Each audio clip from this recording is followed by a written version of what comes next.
Alfred E. Newman, the founder of Mad Magazine, is famous for saying, "What? Me worry?"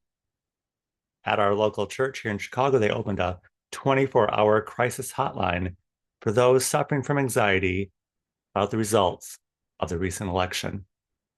In the Bible, we have the story of the Hebrew people. They had a good thing going until Moses told them they were drinking contaminated water full of microplastics and that they were victims of election fraud. We're all slaves on some level. Karl Marx told us so. We're all victims of capitalism. Most of us grew up proximate to lead paint chips and breathing asbestos dust. And anxiety? Perhaps that's just what God's voice sounds like to us, speaking through all of our craziness. Welcome.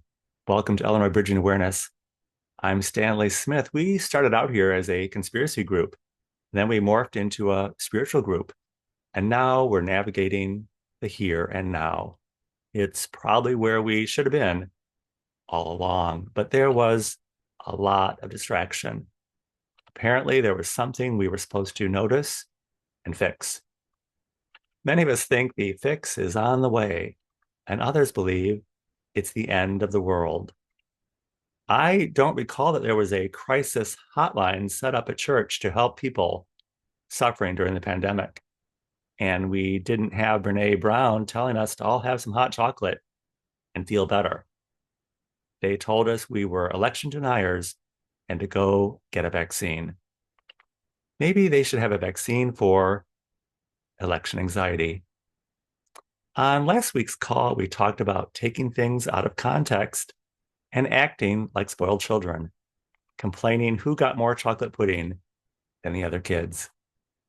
The New York Times had an article this week about how social media is taking a turn to the right, and that will be bad for Democrats. Until about 30 seconds ago, media and social media bias was considered a conspiracy theory. Now that it's affecting Democrats, it's suddenly very real. Martin Luther King talked about the long arc of history. If we look at the long arc of history that got us to where we are now, we can look back to the 1960s flower children. They were anti-establishment and anti-war. Their mission was to overturn the establishment and run the show. Sounds admirable enough. Somehow running the show turned into taking control at all cost.